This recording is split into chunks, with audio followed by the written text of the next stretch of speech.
Olá, seja bem-vindo a mais um episódio do podcast Catalisadores. Esse que é o nosso espaço para a gente conversar sobre missão, igreja, cultura.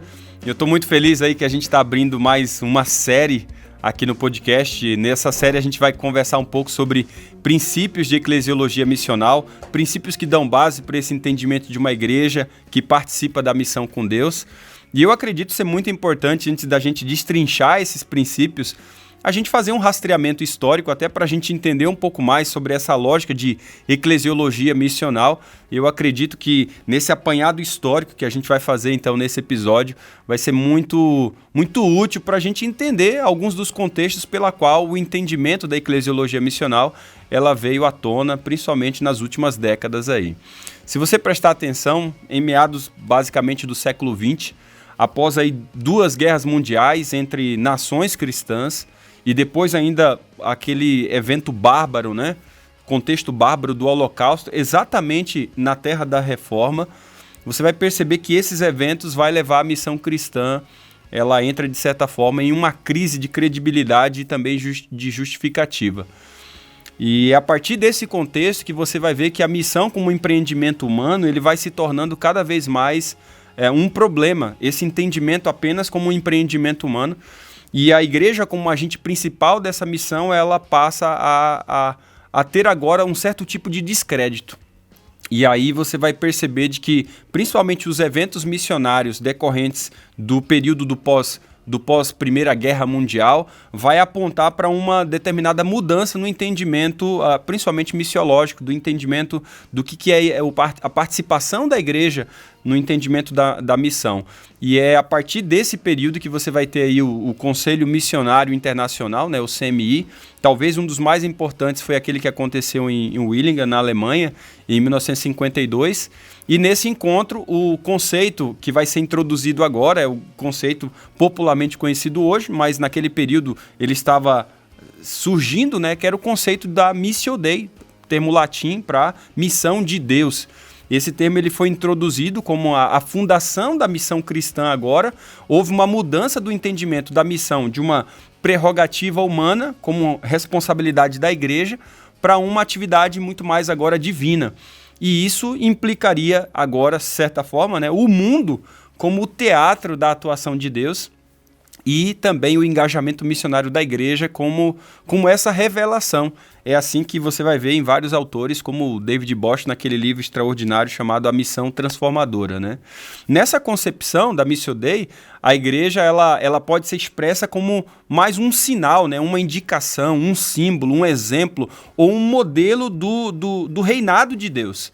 Isso é interessante. Ela também pode ser como se fosse assim, um sacramento, né? No sentido de mediação, de representação ou antecipação desse reinado no nosso contexto. Porém, é muito interessante quando a gente vai lidar com esse entendimento que vai surgindo do entendimento da Missio Dei, é interessante a gente também ver o outro lado da moeda, porque ao expandir missão para abranger todo o horizonte divino e ao mesmo tempo a história humana, a Missio Dei ela também corre o risco de falhar em definir com precisão a natureza da missão da igreja no mundo. Então, o conceito, ele justificou a missão da igreja na medida em que ela participa, então, da missão de Deus.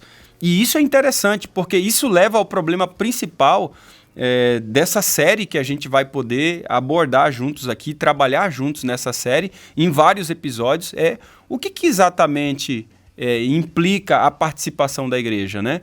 Como é que a gente pode definir qual é, de fato, a missão da igreja se a gente entende o que é missão de Deus? Que princípios que a gente pode, de fato, direcionar e pode achar para direcionar essa participação da igreja na missão de Deus? Então, o perigo de não responder a esses questionamentos reside em que a Missio Dei ela pode se tornar, até como alguns dizem, um carrinho de compras que acomodaria qualquer teoria ou prática de missão de estimação, né? Qualquer pessoa querendo adotar qualquer tipo de prática, não, isso aqui faz parte da Missio Dei, da missão de Deus. E eu acredito que quando a gente olha a história, a gente percebe isso aí, não demorou muito para que esse perigo se tornasse realidade. uma vez que a missão da igreja ela começou a ser definida como a expansão do reino de Deus no sentido mais amplo, teve muitos missiólogos, né, missiólogos holandeses e alemães e tantos outros, que rejeitou totalmente o que se chamou de missão eclesiocêntrica, né? Muitos deles começaram a colocar exatamente esse termo, até de maneira pejorativa em muitos casos. É como se você colocasse agora o mundo no centro da atividade de Deus e você marginaliza o papel da igreja na Missio Dei. E assim o mundo é que define a agenda da igreja, né? O que se decorreu a partir aí da década de 60 e 70 foi o que passou a ser chamado aí da secularização da missão, né? Definindo a missão e evangelismo em grande parte em termos muito mais humanísticos e muito mais sociais. E é nesse pensamento que a missão passa a ser mais enquadrada, mais em termos do reino de Deus e menos nos termos da igreja. Você vai ver isso bastante nos textos do Orlando Costas, né? Bem interessante isso aí. Então, o que você percebe aí, baseado nisso, né? Que qualquer esforço da igreja para envolver o mundo, né? Aqueles que podem reverter os efeitos da queda, de torná-lo um lugar melhor, né? Pode ser considerado, então, uma expressão do reino de Deus e da Missio Dei e, consequentemente, parte da obrigação missionária da igreja. É óbvio que, diante desse pensamento, né, houve reações.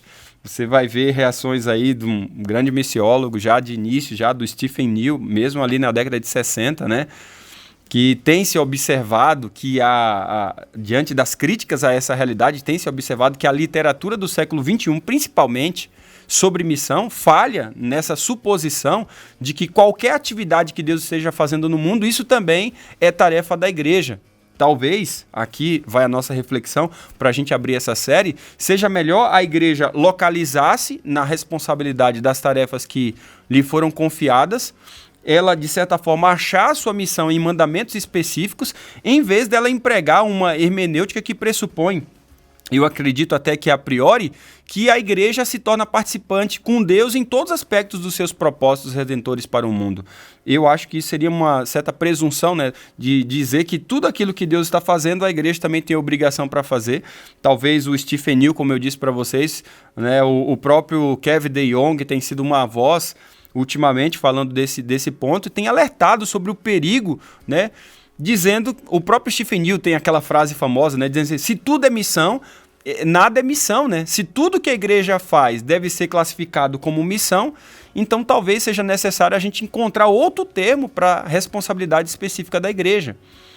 Porque esse esforço, de certa forma, vai conduzir para uma melhor clareza da igreja em seus aspectos, principalmente de natureza e de tarefa, né? Então, no esforço de encontrar aí uma alternativa para essas questões, talvez uma das vozes que mais chamou a atenção sobre esse sentido dentro desse impasse foi o missionário Lesslie Newbigin, né? Que ele, de certa forma, vai propor uma distinção bem clara entre aquilo que ele veio denominar de intenção missionária da igreja, né? Aquela que se refere ao esforço de cruzar a fronteira entre fé e descrença, ou seja, essa visão muito mais transcultural, e a dimensão missionária local, que abrange toda a vida da igreja, né, caracterizada pelo testemunho, aonde ela está inserida. E daí sim você vai entender melhor a natureza do termo da igreja missional, porque essa distinção ela está enraizada na motivação de que o cristianismo no Ocidente ele passa por um processo gradativo de declínio. Quando você olha a história do Lesslie Newbigin, principalmente, você vai entender isso, né? O Lesslie Newbigin ele sai da Inglaterra, vai para a Índia, e chega lá na Índia, ele começa o processo de evangelização, e ele ali defrontando com uma cultura completamente diferente, como um missionário além-mar, transcultural, né, nesse contexto cross-cultural. E quando ele volta para a Inglaterra, ele percebe que o pessoal na Inglaterra está mais secularizado que os indianos.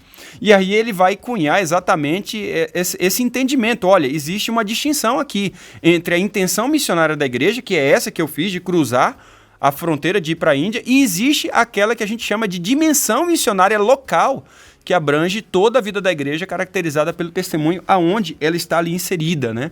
E a isso se denomina depois de igreja que é muito mais missional, porque, de certa forma, o termo missionário sempre estava entrelaçado, ou dentro dessa dimensão, daquele que tem a intenção missionária de cruzar né, para um outro país, de ir para um outro contexto. Ele está dizendo o seguinte: não, a igreja precisa ter esse mesmo ímpeto que ela tem do entendimento transcultural dentro da sua própria realidade, dentro do seu próprio contexto. E aí ele disse que a igreja precisava redefinir o seu entendimento de missão, e o termo que ele vai usar para isso é igreja missional. Ou seja, missional não tem nada a ver com luzes, com liturgia, com essas questões. Influencia, mas não tem nada a ver com isso. Tem, sim, com o entendimento de participar da missão de Deus como um missionário transcultural dentro do seu próprio contexto.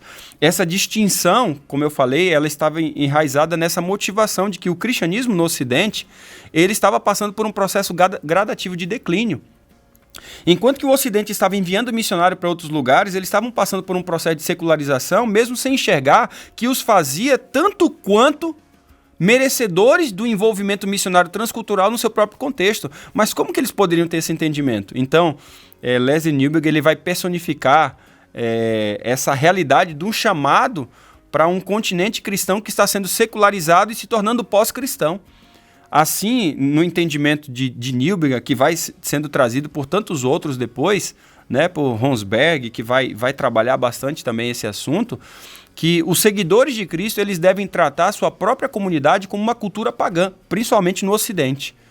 Deve-se entender que o povo de Deus, como uma igreja missionária, ela não é somente na sua intenção de cruzar os mares, né, os oceanos, né, de ir para outros locais. Não, mas acima de tudo entender de que a igreja tem uma natureza missionária para o seu próprio contexto.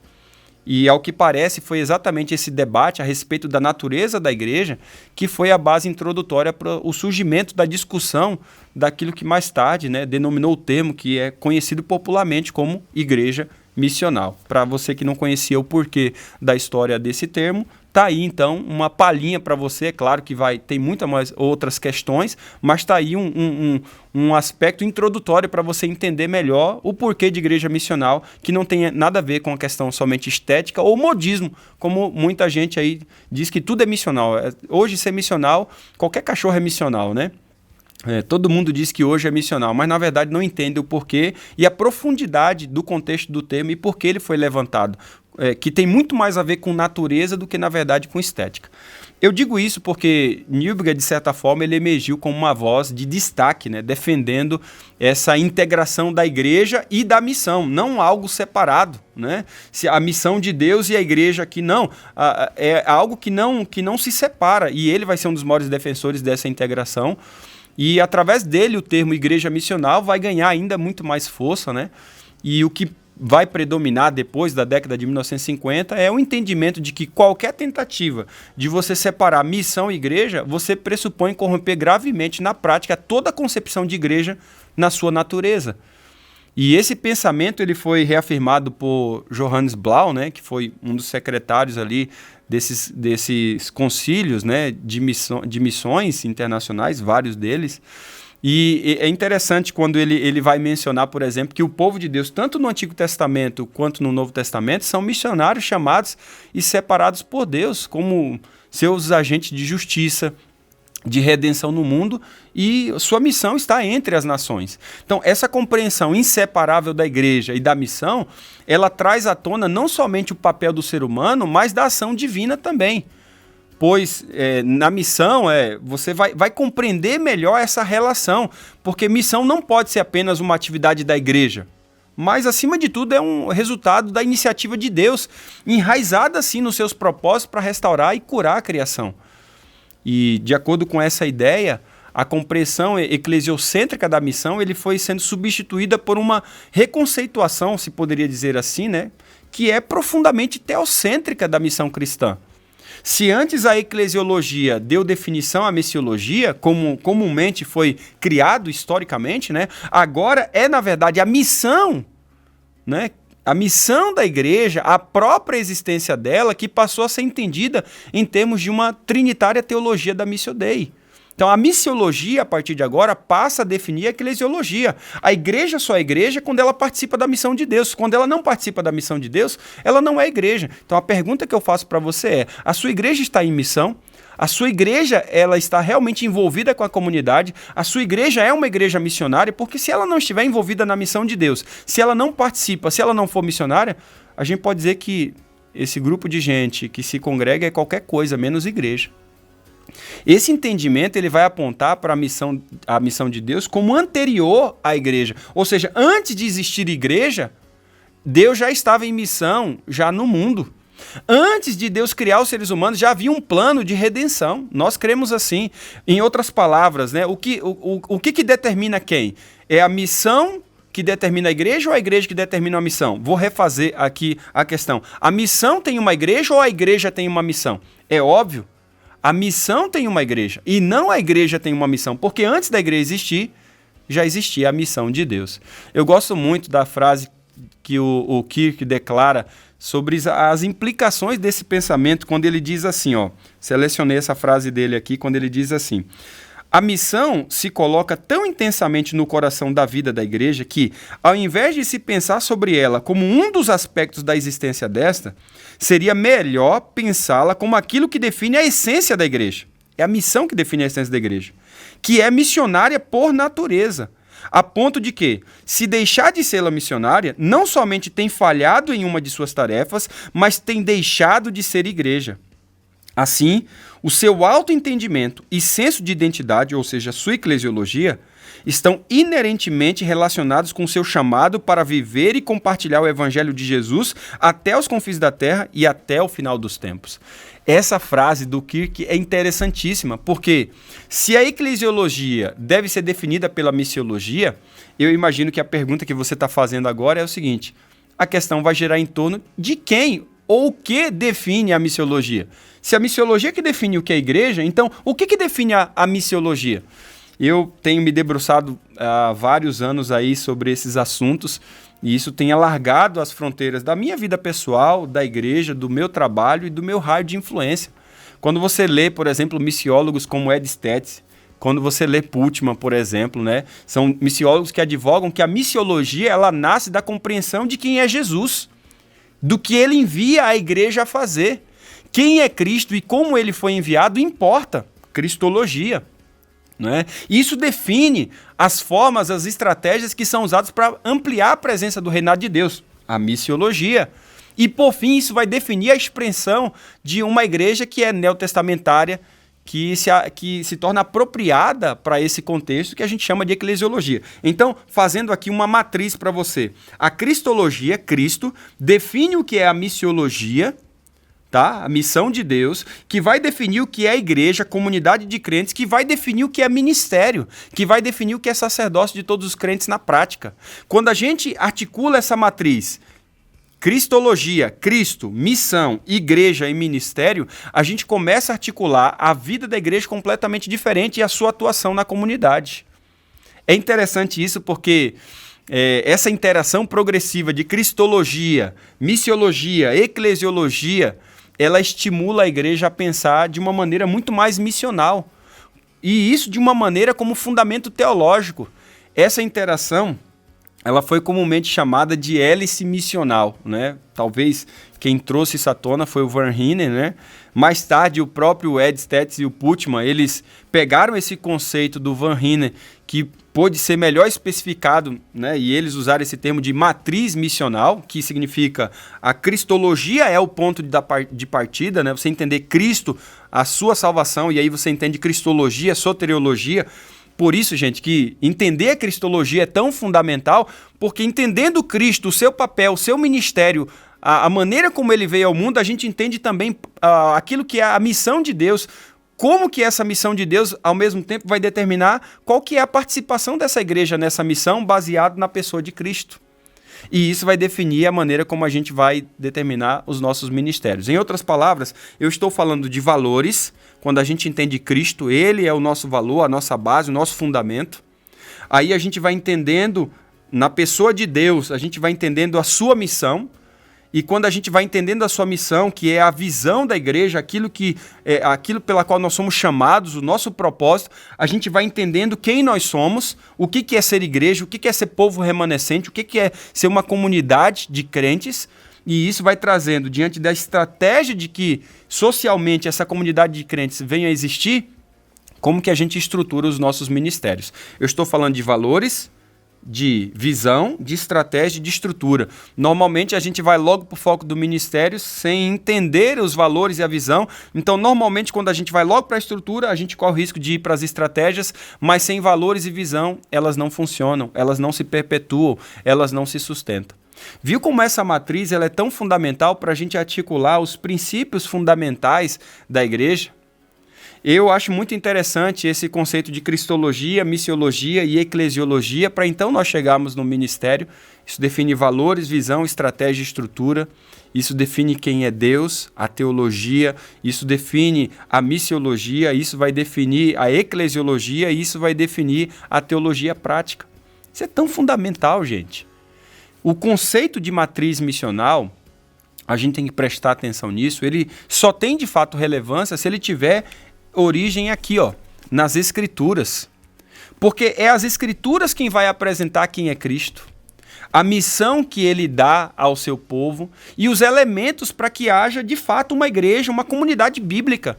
Essa matriz missional, ela deve interagir somente dentro dos padrões estabelecidos pela Escritura. Caso contrário, a igreja entra em desequilíbrio e ela perde a sua identidade porque ela vai utilizar como chave não as Escrituras para entender Cristo, para entender a missão de Deus, para entender o que é comunidade de crentes. Ela vai usar a sociologia, ela vai usar como ponto de partida, como chave hermenêutica. É isso que eu quero dizer. Até porque quando a gente vai entender a teologia é interdisciplinar, claro, mas como ponto de partida as Escrituras.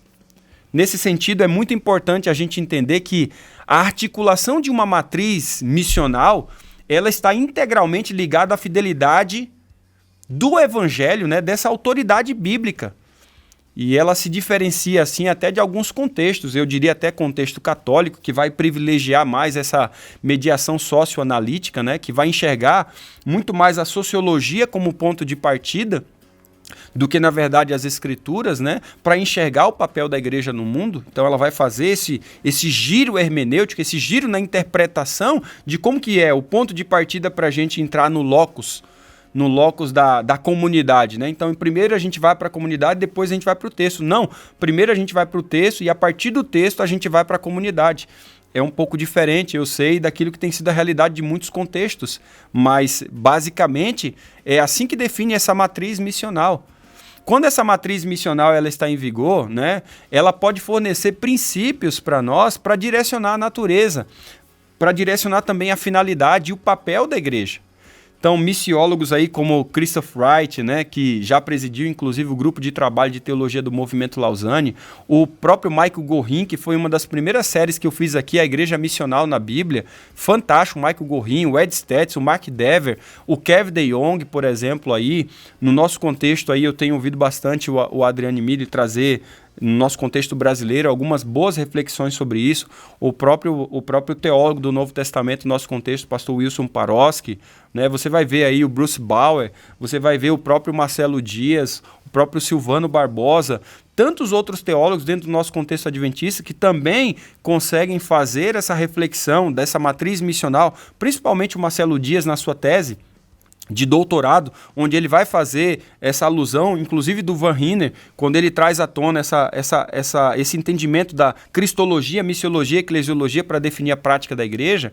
Quando a gente pega todos esses missiólogos, teólogos, né, imbuídos dessa matriz, eles têm sido insistentes em apresentar princípios que devem, de certa forma, direcionar o melhor entendimento da igreja e sua missão. Então, se a cristologia define a missiologia, e essa também é a eclesiologia, o ponto de partida para uma melhor definição de princípios que norteiam a igreja deve reconhecer, dentro desse contexto aqui, primariamente os ensinos de Cristo e a sua missão como base.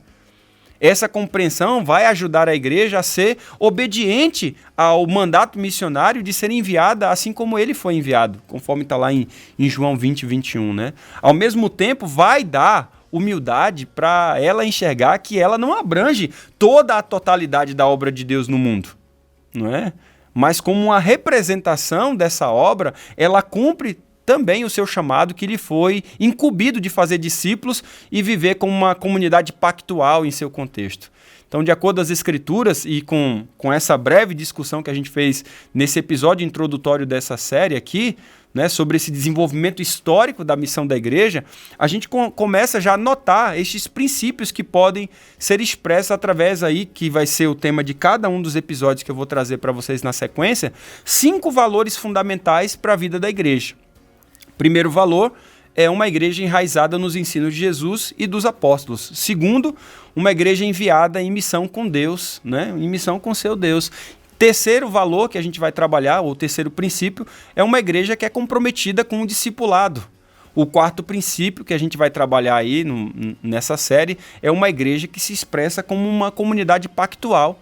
E por último, né, uma igreja que é preocupada em ser contextual. Eu acredito que ao nós embarcarmos nessa série e trabalharmos aí esses fatores, né, basicamente esses 5 fatores, nós poderemos compreender um pouco melhor sobre os princípios que dão base para esse entendimento missiológico da igreja. Bem, eu não gostaria de começar esse primeiro valor ainda nesse episódio, então fica para o próximo. Eu encontro você. Um grande abraço e até breve.